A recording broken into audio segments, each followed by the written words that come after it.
So who taught you how to be married? Nobody. But who taught you how to be married? Nobody. And who taught you how to be married? Nobody. No, I was just kidding. We don't know, but most of the people that we connect with and come in contact with have not been taught. And that is the key differentiator, the key issue, concern, factor, and all of the above as to why most of us struggle in our marriages. And what's one of the biggest things people say about marriage, husband? That is hard.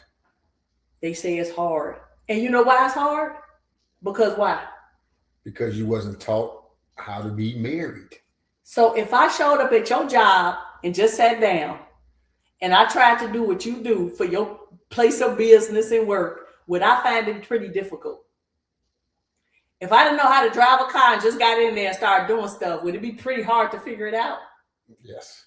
If I just got on a bike and just started, pushing it, would I think it might be hard to maneuver? And so it's so funny because most of us don't correlate the same when it comes to relationships. Well, the funny thing you find out is that, people got financial coaches, they got health coaches, but they don't have relational coaches. And they're walking into a relationship blinded. We have to hire a financial coach because we struggle in finances. I have a health coach now because I'm struggling in health. So when it comes to relationship, people think, well, I'm just going to walk in. They think because they've been dating for so long. Look, me and you dated for 8 years. Yeah. We dated for 8 years and didn't know what we were doing. You got people getting married in 3 or 4, 5 months. And they're like, yeah, we got together. We know what's going on. And listen, husband, the key thing that you said is we dated for 8 years. Did all the things, had all the fun, blah, blah, blah. Well, guess what? 17 years into the marriage, not even counting the dating, 17 years of marriage, what did the Lord say? We are doing it incorrectly. He said, your house is out of order. And we know what we like. What's that Scooby-Doo? Whoop, whoop. What, how you do it? That was literally both of us. We didn't know. Okay, calm down. We didn't know what that meant. But what we did know was things were not flowing in our household the way they should have been. And the reality of it is, when we had realized we had never been taught how to be married. And the biggest thing that we learned through all of this is that, in marriage, so let's back up. When you are a boyfriend and girlfriend, people might say, well, you guys dated 8, 9 years, you were married. You're not married, you're just playing house. I want to clear the air. I don't care what nobody tells you, or you can be dating for 15 years, you playing house. And not knowing the roles, like we didn't know our roles and what that looks like. Oh, well, I'm a husband. Well, yeah, that's just the title. But there are things that go behind that title that I was not aware of. Like, for example, I had no idea. I was never taught on what it was to be the spiritual head of home. Never one time. And let me be transparent. I didn't even hear that from people from the church about, hey, your number one focus is to be the spiritual head. Learn how to be the spiritual head of your home. You hear the basic stuff of you got to provide, you got to do this, you got to do that. But the most important thing, because everything else then falls in place, is being the spiritual head. And you know what? And so when we say spiritual head, just like, and in the same respect for me, right? Nobody ever taught me what it was to be a helper, a real helper. I was helping, but doing it my way. Mm-hmm. And the Lord was like, yeah. And guess what? Eve in the garden was helping Adam. Mm. She literally thought that she was helping him to see, like the serpent said, and be more like God. She thought she was helping him. Yeah. And so, see, in our ignorance and in our own, understanding, we can get caught up. So I was helping. It's just that I was helping and doing the most and didn't understand that I was really helping to the detriment of our household. So what exactly did you realize that you were doing incorrectly? Because that's the important part, right? Mm-hmm. What is it? What aha moment you were like, I'm not doing what I should be doing? So the reality of it is I didn't have that aha moment in the way that you just brought it forth. My aha moment came when I'm crying out to the Lord, right? I'm journaling and I'm just frustrated in general. And I'm crying out to the Lord, Lord, get me out this pit. But the funny thing is, husband, I didn't even know I was stuck in the pit. The interesting part about, for me, with the journaling was that it allowed me to get my thoughts on paper that was coming from my heart. Like I wasn't processing it up here, because up here I couldn't correlate that I was stuck in the pit. But God showed me that I was stuck in the pit when I went back and read that. But you know what was so powerful is God answered me in the pit. And because God answered me in the pit and I said, Lord, get me out this pit, he sent a coach. Listen, you know what's funny? We didn't even know that was a thing. We're talking about what, a few decades ago. Yeah. Just for y'all that don't know, we've been together for what, 36 years? 36 Married for years. 27, coming up on 28. So back then, we didn't even know that there was a relationship coach, a marriage coach. That wasn't even a term. Maybe a therapist or something, but that wasn't even our concept. Well, that wasn't even a thing. Because no one tells you to get a relationship coach.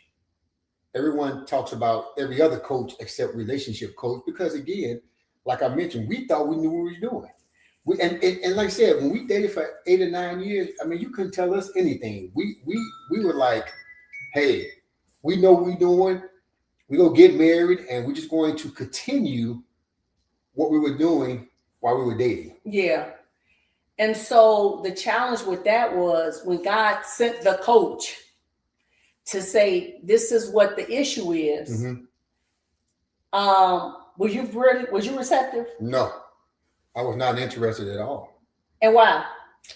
I think for me at that time, Danielle, I was so stuck in my pride and, you know, what we all had accomplished, and plus we were dating for 8 or 9 years, and, you know, ever since we were 18 years old, I'm like, well, what can anyone tell us? I thought we was doing everything correctly, right? I mean, here we are, you know, living the American dream, as they say. So I wasn't interested in any of that. You know, learning how to be a better father and a better husband in the relationship.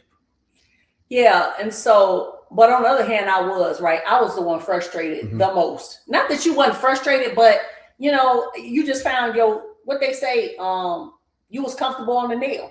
Yeah. That's bottom line, and wasn't willing to do the work to move. And so I was willing to do the work. And so when God started to bring that forth through the coach, that was just showing us, no, the goal in your relationship and God's desire is for us to become one. And we had no idea what that meant. So that started the journey for us.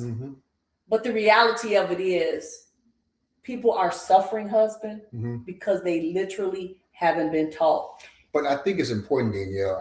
We don't want to leave the audience hanging. Where does all this stem from?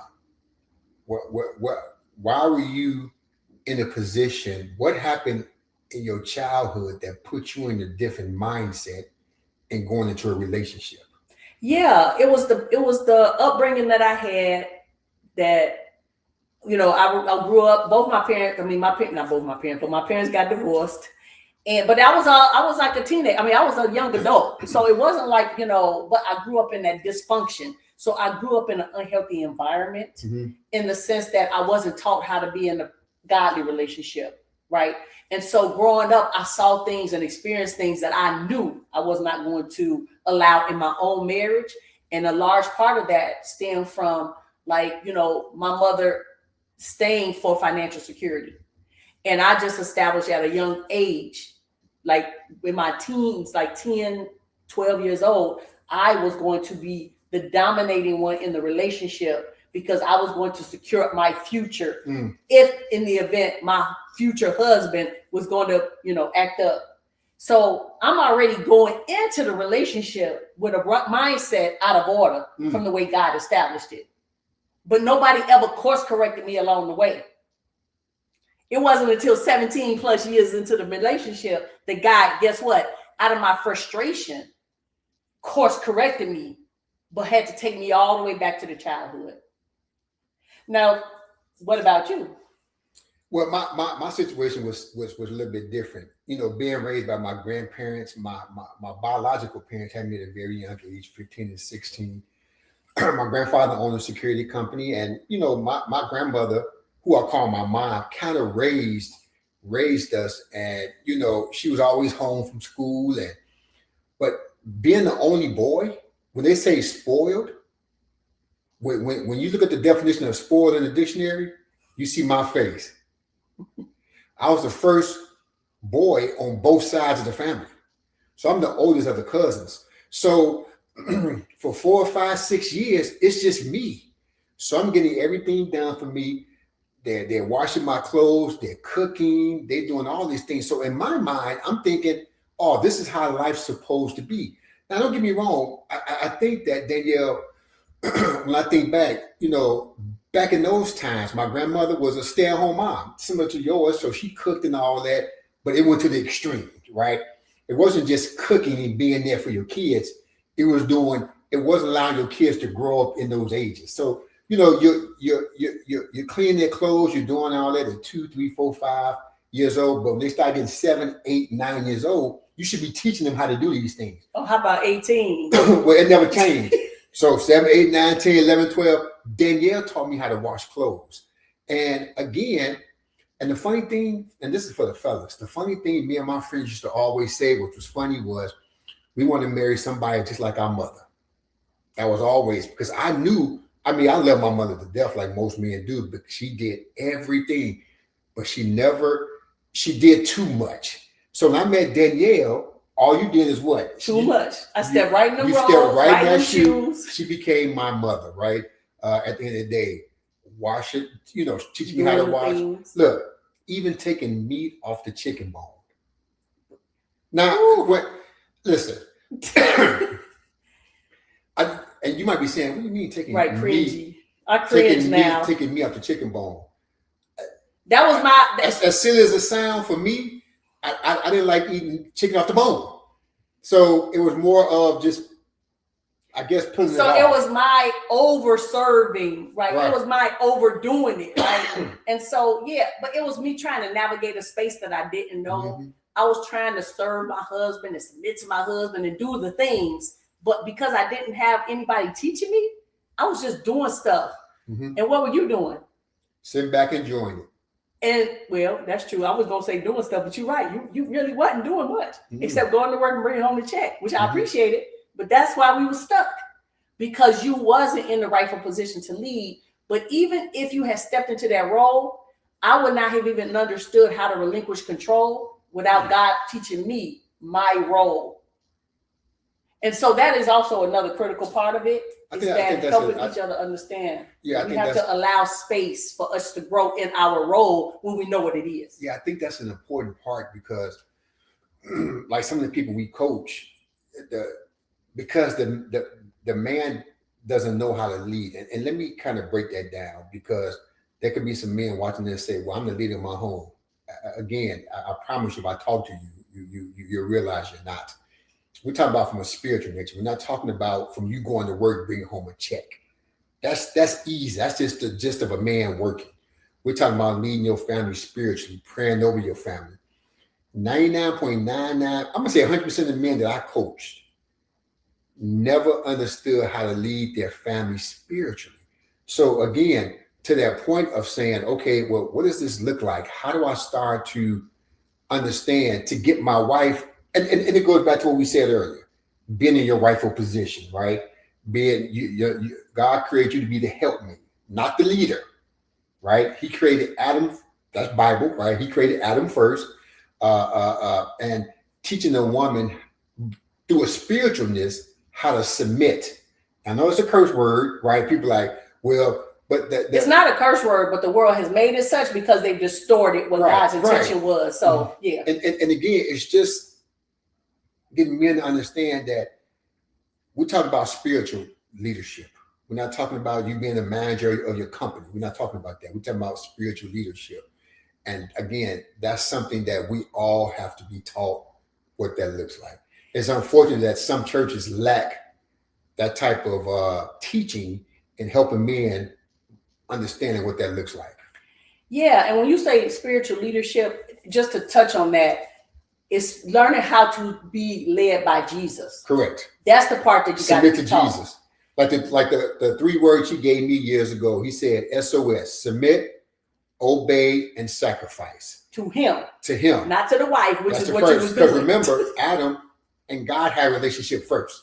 This is way before Eve came into the picture. So the solidification of that relationship was so important because what God was doing to Adam was teaching him how to spiritually lead eventually his family, right? Obviously, sin came in the world, and tomato. We're kind of going to that in a different episode. But the reality of that is that that's why it's so important to understand that the man has to solidify that relationship with God, which means you have to fully surrender to God so he can work through you and show you exactly what that looks like. Yeah. And it's the same for the woman, right?